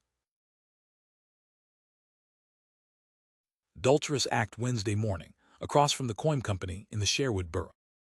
Klein was sitting on a wooden bench outside the Gardley department store, clutching a paper bag containing the most famous Cindy Daisy pie in the area with one hand, and holding a cup of iced tea in the other. Beside him, a tramp was curled up on the other side of the bench, sleeping. 10 minutes later, the mall's security guard woke him up and shooed him away. Klein wore gold-rimmed spectacles, which didn't provide for any vision correction, and a silk half-top hat. He didn't look much different from most of the gentlemen around him. He idly looked across the street at the coin company, lifted his right hand, and took a large bite of the Cindy Daisy pie. He felt the rich aroma gush out and fill his oral cavity. The reason why this pie from Daisy Bay stood out amongst the southern pies was that it used a lot of oil and fat, but the meat was chopped into very tiny bits. With the fat and lean meat mixed together, it didn't feel too heavy. The rich, meaty juice seeped into the outer crust, neutralizing the dryness and made up for its shortcoming. The wheat fragrance was clearly brought out, and the small pieces of crushed apples were used to stimulate appetite with a slightly sour and sweet taste while neutralizing the oily taste. It's okay, although the weather isn't good and the pollution is terrible, Backland is far superior to Tingen in many other aspects. Foods of all styles can be found everywhere. There are all kinds of operas and plays available. They can be enjoyed as long as one isn't afraid to spend money. Although I might not necessarily eat or partake in such entertainment, I have these options at the very least. This is the advantage of a big city. Klein raised his sweet iced tea and took a sip. He never took his eyes off the coin company's entrance. For that £10, he had been sitting there since 8 in the morning. Even his breakfast was bought on the way there. Of course, for most private detectives, a commission of £10 was an absolutely enviable business, equivalent to about 3 weeks' salary for a member of the middle class. According to the information provided by Mary Gale, her husband was currently the first manager of Coin Company and was Luke Sammer's superior. However, their shares in the Coin Company came from Mary's father, and Mary had inherited it.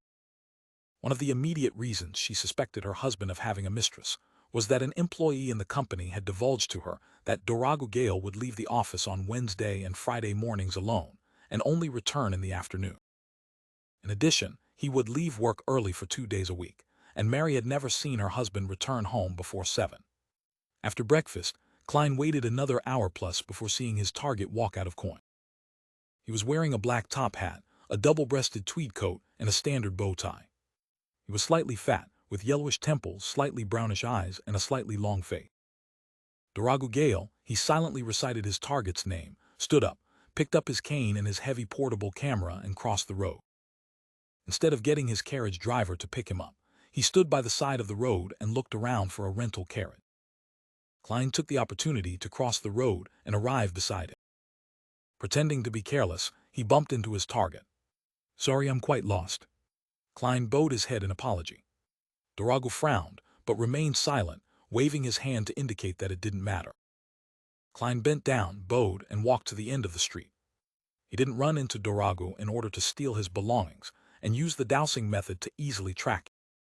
That would have been easily noticeable. Instead, Klein had only done one thing when he collided with Dorago. With the help of his agility as a clown, he had secretly slipped a spare button of his into one of the pockets of Dorago's double-breasted coat. Going around a corner, he stopped and looked back just in time to see Dorago board a rental carriage. Klein was in no hurry to tail him. He waited patiently for a few minutes before slowly getting into another horse carriage and said to the carriage driver, "Just go according to my instruction. Head to the end of the street first." "All right." The driver didn't ask why. Inside the carriage, Klein leaned his cane and began performing a divination. However, his divination statement wasn't directed at Dorago Gale. Instead, it became, "The whereabouts of the spare button of my clothes." The dowsing rod seeking was originally the most practical technique to find objects. Only seers were able to use it to seek people. Now, Klein was using it in its original form. The easiest and most convenient items to find were those that belonged to himself. Along the way, Klein kept getting the carriage driver to change directions until they finally arrived at a street house in the Hillston borough. When they first circled it, Klein noticed that there were gardens and lawns behind the house, which was different from the other houses. His dowsing method told him that Dorago Gale was inside that house. After paying the 2 soldi fare, Klein walked to the door with marble statues outside. He saw 2 men in black and white plaid uniforms that resembled the police uniform. "Don't know you. Where's your proof of membership?" One of them, a brown-skinned man of Southern Continent blood, stopped Klein. "Proof of membership." Klein hid his heavy camera behind him and asked with a slight frown. The brown-skinned man immediately turned stern. This is the Quelog Club. Only our members and up to one of their guests can enter. Klein tersely acknowledged. Then how can I join your club? You can only join after receiving a recommendation from 2 members. The brown-skinned man didn't brutally chase him away, but patiently answered the question. He couldn't guarantee that Klein would end up joining the club eventually. All right. Klein pursed his lips and decided to put Plan B into motion. He found a hotel near the Quelog Club and got a short-stay room for 4 hours. Then he locked the door behind him, drew the curtains, and entered the space above the gray fog. He conjured a yellowish-brown goatskin and a fountain pen in front of him. Taking a deep breath, Klein wrote the exact same divination sentence as before, the whereabouts of the spare button of my clothes. This time he didn't use the dowsing method, but a dream divination. The reason why he didn't do it in the real world was because Klein felt that the Quelog Club seemed to be quite a high-end club, and he suspected that there might be some powerful Bayonders inside. In order to not waste time, he decided to get it done once and for all. In the gray, dreamy world, Klein was the first to see Doragu's black coat, which was hung on a coat rack. On the carpet in front of it was a round table. The scene zoomed out, and the sight of a romping man and woman entered Klein's eye. The man was Doragu Gale. The woman had shimmering blonde hair who looked rather young. She was in her early 20s at most. The pained expression with her knitted brows does look rather coquettish. Why am I always seeing scenes such as this? Klein covered his eyes and woke up. The fact that Doragu has a mistress is confirmed. How do I get material evidence? By responding to my prayer. But this is limited to what I can obtain with my own body. I can only do it through sketching and not through the camera. I can't possibly draw a picture with my bare hands, can I? It looks like today won't do. I'll tail that girl and find out her address and name later. I refuse to believe that they'll be inside the Quelog Club every time they meet. Detective Klein quickly came up with his next course of action. Just as he was about to leave the mysterious space above the gray fog, he suddenly thought of something. He decided to take the opportunity to divine if the iron-black threadworm which had infiltrated his room was under the control of a Bayonder of the seer pathway. He didn't do so before because he felt that the relevant information was too scarce, and it was difficult to create something out of nothing which would result in a failed divination. It would have been the same if he was above the gray fog. Furthermore, he had various matters to divine the few times he came above the gray fog previously, and he didn't have the capacity to bother with such a question. Now that he was free, he decided that it wouldn't hurt to do the divination. As for the question of whether it was risky to contact Azik, he had already long divined it. The answer was that it was risky, and not something trivial, so he could only use it as his last resort. After writing the corresponding divination statement, Klein removed the silver chain from his sleeve and allowed the topaz pendant to hang over the paper. The iron-black threadworm that sneaked into my room was controlled by a Bayonder from the seer pathway. After repeating it 7 times, Klein opened his eyes and saw that the spirit pendulum was spinning clockwise, with great amplitude and frequency. Positive, the answer is positive. Shouldn't it have failed? Klein didn't expect to obtain such an answer. According to his seer instincts, such a divination was likely to fail. Why? He frowned and thought for a while before deciding to switch to a different method of divination and target. He wanted to directly divine the controller using dream divination. This time, Klein saw nothing in his dream and couldn't get the corresponding revelation about the seer pathway Bayon. That's more like it, he muttered and thought back to the prior divination and fell into deep thought. They should have been a lack of conditions and result in a failed divination just like the one that followed. Could it be that this mysterious space had filled in the necessary condition? Does it contain something of the seer pathway? Klein suddenly had a flash of inspiration. He had a bold idea. Perhaps the mysterious space above the gray fog had something to do with the path of the seer pathway. Klein lightly rapped the edge of the ancient table. Despite thinking about it, he couldn't find any other evidence. He could only temporarily put this matter on hold and prepare for his return to the real world. Regardless, I've confirmed at least one thing. The mid-sequence Bayonder beside the ambassador is from the seer pathway, and whether he's a member of the seer doesn't matter. This might be my chance of obtaining the sequence 7 and even the sequence 6 potion formula. Klein extended his spirituality and wrapped it around him before plunging into the gray fog. Meanwhile, in Viscount Glaint's study, Audrey let the master of the study guard the door while she looked at Zio and 4. After a few seconds of silence, she said, I need your help with a mission. What mission? Zio's eyes lit up as if she could smell the ink on the bill. Audrey gave her a polite smile. Assassinate the Inti's ambassador to the Lone Kingdom, Backerlin Jean Madden. What? Forrest touched her earlobes, wondering if she had heard wrongly. The beautiful, naive, curious, and scatterbrained Miss Audrey actually assigned an assassination mission. Furthermore, the target is the ambassador of Intis, a powerful country in the northern continent.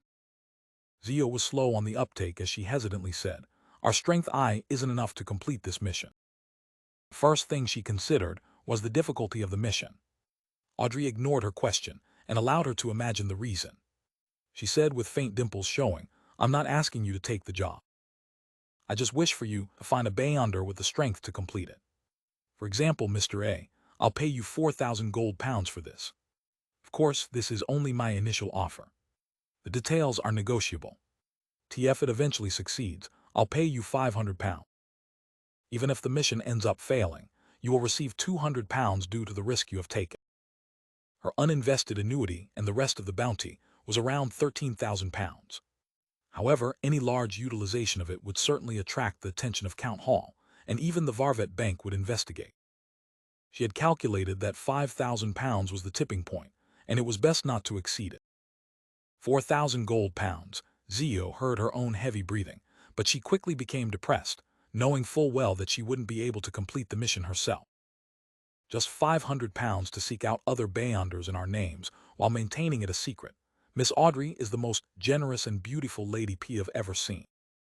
Zio quickly returned to reality. While feeling enticed, for his mind was filled with questions. Why would Miss Audrey delegate such a mission? Is there some internal strife among nobles? Is this the precursor to inciting a war? Is Count Hall representing some important figure in a bid to make the situation turn chaotic? The duo quickly contacted Mr. A using a previously agreed-upon channel. At 3 o'clock in the afternoon, when the rare sunlight shined through the fog and lit up the whole of Backland, they arrived at the house where they had previously participated in gathering. There they saw Mr. A sitting with his legs up and his hood over his head, but he gave off a condescending air. You said that you have something important to talk to me about. Mr. A's eyes moved back and forth between the two ladies. I heard that some female Beyonders would use their bodies to trade for potion ingredients with Mr. A. He's really a disgusting pervert. Forrest curled her lips and said, There's a large transaction. I wonder if you're interested in it. Mr. A scanned Zio's face and chuckled. Tell me. Let's see what this large transaction is. Holding back the urge to draw her triangular blade, Zio answered with the tone of a tribunal, Assassinate the Inti's ambassador to the Lone Kingdom, Backerlin Jean Madden. Mr. A fell silent, but since his expression was obscured by the shadow of his hood, Zio and Forrest couldn't guess what he was thinking. After a while, he slowly leaned back and said with a deep voice, So, what's the reward? 4,000 pounds. In addition, we will provide the relevant information such as Ambassador Backerland is a Sequence 6 conspiracist of the Hunter pathway, or that his weakness is lust. Zio tried her best to make Mr. A believe that there was hope in completing the mission. Mr. A chuckled and said, I can accept this mission, but the reward must be raised. The first choice, the potion formulas to unshadowed, cataclysmic intera, prophet, or manipulate. Of course, their price is higher than this mission. There's no need for the complete formula. A partial formula will suffice. The second choice, 10,000 gold pounds. This is the bounty of Rear Admiral Hurricane Kalango. Backerland's strength definitely isn't as strong as he is, but he has powerful aid. Besides, believe me, he definitely has mystical objects on him. A reasonable price, but that's also an exaggerated price. Zio and Forrest looked at each other and said, We shall return and discuss it. At this time tomorrow, we'll give you our answer. Sure. Mr. A made a gesture of farewell. After being led out by an attendant, Forrest murmured in puzzlement, Those are high-sequence Beyonder formulas. Frankly speaking, I find it strange. I thought Mr. A would only want formulas or potion ingredients. Money shouldn't be a necessity for him. Zio turned to look at her friend. Forrest, you really are a naive clinical doctor and author. You must know that Mr. A has many subordinates. They need a house to sleep in, stomachs to fill, clothes to buy, and the need to vent their desire. All of this has to be bought using money. Besides, to some nobles who have declined, what wouldn't they sell if there are gold pounds to be made? Without his men, Mr. A would be just as scary, but he will be rather lacking in intelligence. That's what all the small gangs in the East Borough know. Force frowned and said, Zio, you're not that stupid after all. In the evening, the two of them met the familiar large golden retriever at a predetermined location and passed Mr. A's reply to Audrey. When Audrey finished reading the note, not only did she not feel stumped, she even let out a long sigh of relief. It was simply wonderful for her that she could finish the ambassador with just 10,000 gold pounds. For the time being, I can only use 5,000 pounds. I'll still have to pay Zio and Force 500 pounds. Well, first of all, I'll borrow 6,000 pounds, no, 8,000 pounds. I can't expose any problems with my daily expenses. Then I'll pay him back over 4 to 5 months, with interest of 1,000 pounds. Before the new year, I will be quite poor, having only 1,000 pounds to use a month. Audrey quickly made her decision. Then she burned the original slip of paper and wrote on a new piece of paper. The second option, an advance of 2,000 pounds, and the remaining 8,000 pounds will be paid after the mission is completed. At 15 Mint Street, Klein saw Mary Gale again at tea time. He had initiated the meeting through Mrs. Stellan Sammer. Madam Mary, I found out that your husband went to the Quelog Club while tailing him. However, I wasn't able to enter because I'm not a member of the club. Even so, according to my observations, about half an hour after your husband left, only one young lady came out. Her name is Erica Taylor, who lives at 126 New Year Street, Hillston Borough. She used to work at Coim for a period of time and is currently unemployed. I took a picture of her leaving the Quelog Club. She's unemployed, yet she can live in Hillston Borough, Stellan sneered. Mary wore a gloomy expression as she remained silent for a few seconds. You have to obtain material evidence of them being intimate. Oh, the Quelog Club, right? I'll get 2 members to nominate you as a member, but you must fill in your particulars as famous detective. I can't get people to bring you in because it might not mesh well with the schedules of others. All right. Klein hesitated but still asked, who will pay the club fees? T will be responsible for the initial fee. This is in return for your efficiency. If you wish to remain in the club, you will have to pay the annual fee of about 15 pounds yourself. There seemed to be a fire burning in Mary's eye. The fee is 15 pounds a year, and the initiation fee is at least 50 pounds. A high-end club, Madam Mary, you sure are generous. Klein immediately nodded. T will provide you with the evidence as soon as possible. After dinner, Klein went out again and continued to the Bravehearts Bar in the Backland Bridge area. There were 2 reasons for this. First, he wanted to show his helplessness in front of the military special department and the police who were observing him in secret. He wanted to appear as though he was trying every method to save himself. Second, he also wanted to deceive the mid-sequence Bayonder from the Seer pathway under the ambassador's command. In matters involving the gray fog, Klein believed that the gentleman or lady would never be able to succeed in a divination, including his own resurrection and past events, as well as how he had successfully created the language of foulness charm through the help of the true creator. This is definitely a powerful item that can affect my opponent. Klein had to maintain his act of feeling unsafe and his act of madly grasping at all kinds of straw to mislead his opponent in order to increase his chances of victory. Under the dark night, Klein entered the bar. Before he could get a beer, he saw Kaspars, the old man with the brandy nose, standing in front of the rat-baiting ring with his arms crossed. Perfect timing. Marek is looking for you. Kaspar spotted Klein and limped over. Marek is looking for me. Klein asked in shock. Instinctively, he touched the Azek's copper whistle in his pocket and considered what excuse he could use to politely decline the meeting. Or could it be that wrapping the copper whistle with one's spirituality wouldn't cause any zombie-like phenomena? It wasn't like Mr. Azek hadn't been to the cemetery before, nor had any corpses attacked him. Klein tensed up. Before he could come up with an excuse, he saw Marek, his face pale and his eyes filled with malice, walking over. He wasn't surrounded by any zombie. Where are his zombies? Klein thought with a mixture of puzzlement and relief. Marek pointed to the card room and walked over there first. Klein looked into the distance and followed him since there were no zombies. What's the matter? Klein took the initiative to ask. Marek, in a black vest and white shirt, sat on the card table and stared into Klein's eye. Does that job of yours still stand? Huh? Klein wasn't able to react in time. T have a friend who is short on money and is willing to accept this commission. She's stronger than me and should be able to protect you. However, she can only protect you for 3 days. The price is £1,000, Merrick said in a low, slurred voice. Why is a Bayonder willing to accept the commission only after I acquired the language of foulness? However, this is good as well. This will be able to confuse the ambassador's Bayonder. After he painstakingly defeats Merrick's friend, my chances of success will become extremely high. The only problem is determining if Merrick's friend is trustworthy. I'll go above the gray fog to divine it. Klein pondered for a moment and said, give me time to consider it and save up the necessary fund. It's not a small sum.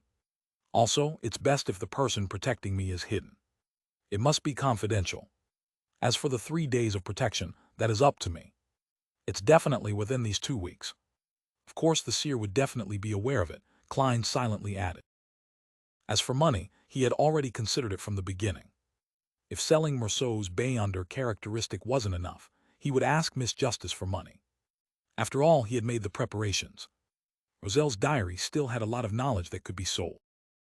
Of course, if the price was simply unacceptable, he could forego it. Now, although Merceau's Bayonder characteristic had become the language of foulness charm, I still have Miss Justice. She still owes me the money needed for Sequence 8 Light Suppliant, as well as the intelligence regarding the secret order. Combining those together, £1,000 would be enough. Back home at 15 Mince Street, Klein was in no hurry to head above the gray fog to perform a divination. Instead, he acted as though nothing had happened. In the process, he heard an illusory prayer and vaguely recognized it as a woman's voice. After experiencing the ravaging murmurs of the true creator, my ability in this aspect has apparently improved a little. Klein turned the newspaper while engrossed in thought and settled himself on the reclining chair in a motionless, half-slumped state. He waited until the clock nearly struck 10, before putting down what he was doing and went to the bathroom on the second floor to clean himself up. Entering the bedroom and pulling the curtains shut, Klein went above the gray fog. He saw that the crimson star symbolizing justice was constantly expanding and contracting, and it was also echoing with prayer. Klein spread out his spirituality and made contact. Dressed in a white silk nightgown, Miss Justice appeared in front of him.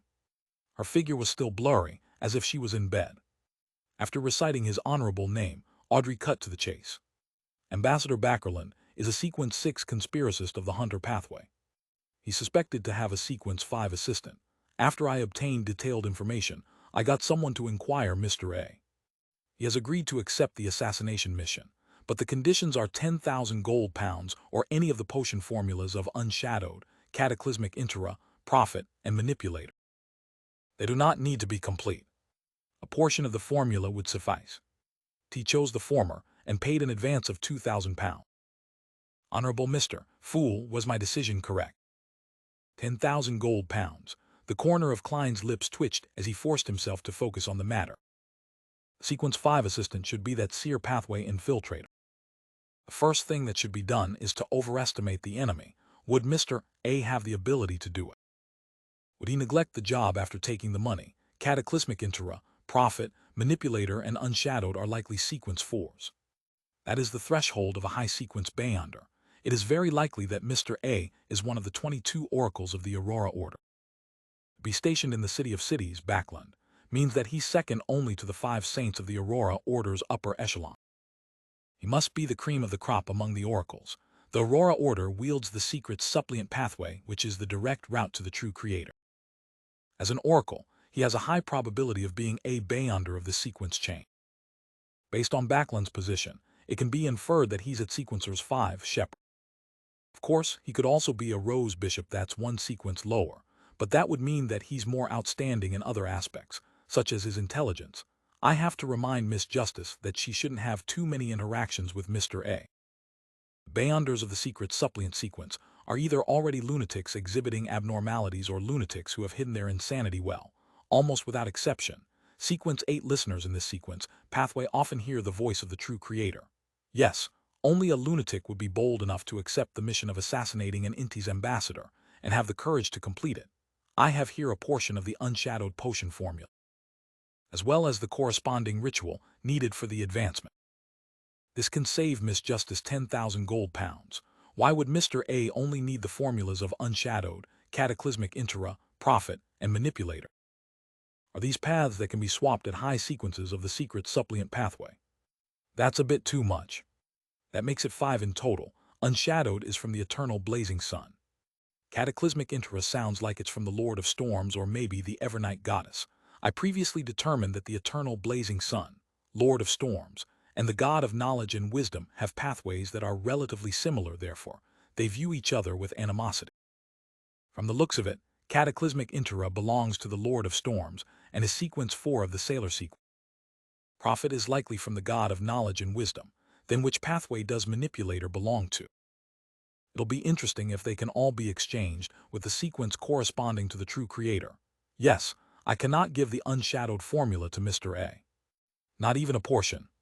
The Aurora Order members are all lunatics who are always looking for opportunities to take revenge on the world to the detriment of public safety. Items of strategic importance must not be traded with them. This isn't just a question of the bottom line. It also involves my own safety. Once the time is ripe, those lunatics from the Aurora Order might very well sacrifice the entire city. Let Miss Justice spend the 10,000 pounds then. Part of it includes the payment she would like to give to my adorer. The rest can be made up to her with the knowledge I already know. Klein reached out and pinched his cheek. He didn't reply to Justice immediately. Instead, he conjured a pen and paper, ready to make a divination. Klein had no idea who Merrick's friend was. He could only tell from the pronoun she that the person was a woman. Failure was inevitable if he wanted to directly divine the reliability of the person in question. However, Klein could make an indirect divination regarding his own safety, which would have a much higher success rate. As for whether he would suffer an interference or how accurate the outcome would be, he wasn't worried at all thanks to the gray fog's shielding. After more than 10 seconds of deliberation, Klein wrote, "It's risky for me to hire Merrick's friend to be my bodyguard for 3 days." Putting the pen away, he removed his spirit pendulum, focused his mind, and quickly performed the divination. When he opened his eyes, he saw that the topaz pendant was rotating clockwise. However, the amplitude was very small, and its speed was very slow. There's a certain risk, but it's quite low, reliable. Klein nodded slightly and changed to divine about Mr. A. Similarly, he had no direct contact with Mr. A, and all he knew was based on descriptions and inference. It was difficult to find out whether or not he was capable enough or willing to keep his promise. All he could do was make an indirect divination. As an excellent seer, Klein quickly determined the direction, and that was to divine Ambassador Backerlin. This ambassador had relatively more connections with him, and the information he had about him was even more detailed. Klein knew very well what the other party was involved in, and as a divination target, there were no problems. After some thought, Klein wrote, "Backerlin Jean Madden will have his life threatened by Mr. A. To prevent it from failing, he tried his best to make the words vague in this low-confidence divination and didn't require a definite answer. This time, Klein saw that the spirit pendulum was still rotating clockwise, but it had become faster and the amplitude had increased. It means that Mr. A will attempt to complete the mission, and that there's a good chance of success." Klein slowly exhaled and began to respond to Miss Justice's prayer. "Sure. There's no problems with your decision. You absolutely must not show yourself when entrusting this mission. My adorer wishes for 1,000 pounds for his activity. It will be done in the same way as before, and it would be best if it can be completed by tomorrow. This will be payment for the light suppliant formula. You do not need to seek out news regarding the secret order any further. However, if you obtain any relevant information, I will do a trade with you." After learning that the infiltrator was a Beyonder in the seer pathway, Klein's need for information about the secret order became less urgent. He had originally wanted to ask for more than 1,000 pounds, but in consideration of how Miss Justice had to pay 10,000 pounds to assassinate the ambassador, it was likely that her finances would be stretched to the limit. Therefore, he only asked for the minimum. After doing all of this, Klein didn't linger and immediately returned to the real world. Audrey was holding a music score and humming a melody. The red moon was faintly discernible outside the window. Suddenly, a thick gray fog appeared in front of her. A figure seated on an ancient chair looked down at her and spoke in a low voice. Audrey let out a breath of relief after hearing Mr. Fool's response. She was no longer as nervous as she was. £1,000. My debt to Mr. Fool is close to being paid off. I feel so much more relaxed suddenly. Audrey rested the music score against her chest and thought with her dimples showing. Although she only had £1,000 to spend for quite a considerable period of time in the coming days, being put in a tight financial situation, all she needed to do was grit her teeth, and squeezing out £1,000 wouldn't be a problem. I'll borrow more from Glaint and drag it out with more installments. Audrey had quite a good education in finances. After all, her father was a powerful banker behind the scene. At noon on Thursday, Klein heard another illusory prayer. He then confirmed that Miss Justice had deposited the money into his anonymous account. The bank reconciliation and liquidation done in Backland could be completed on the same day, meaning that from Friday, Klein would be able to withdraw the cash from any Backland Bank branch in the city. After lunch, Klein once again saw Mary Gale. She led him outside the Kellogg Club, where the two members were waiting. One was a well-known surgeon, Aaron Series, and the other was the aristocratic equestrian teacher, Talem Dumont. After greeting each other, the lanky and somewhat aloof doctor wearing gold-rimmed glasses entered the club first, leaving the equestrian teacher, Talem, who had short brown curly hair, to converse with Klein amid smile. If it wasn't for Mary mentioning you, I wouldn't have known that Backland has had an additional outstanding detective join its ranks. If there's anything I need to do in the future, I'll look for you. Then let me thank you in advance. Klein smiled in response. According to Mary's introduction on the carriage, he learned that Talem was originally of noble blood. His grandfather had a noble title of Viscount, but it was a pity that his grandfather had squandered all his wealth. His father had nearly 10 brothers and more than 6 sisters, and as nobles whose titles were determined by the amount of land they possessed, once the amount of land went beneath a particular standard, the hereditary nobility title would be reduced. However, that also depended on the king's mood. Talem was unlike the other children of nobility, who could obtain a considerable sum of money when they reached adulthood. And due to his grandfather's reputation, he had no means of entering the government as an employee or to be a butler of another noble family. Therefore, he could only play to his advantages and became an equestrian teacher for many nobles. His income was quite sizable, with about £400 a year. Side divorce really leads to poverty. It was unknown if Talem was hinting at Mary Gale's situation, or if he was reminded of his grandfather, who seemed to be more of Inti's ancestry. Unable to engage in the conversation, Klein followed him into the Kellogg Club, where he saw a large, brightly lit hall.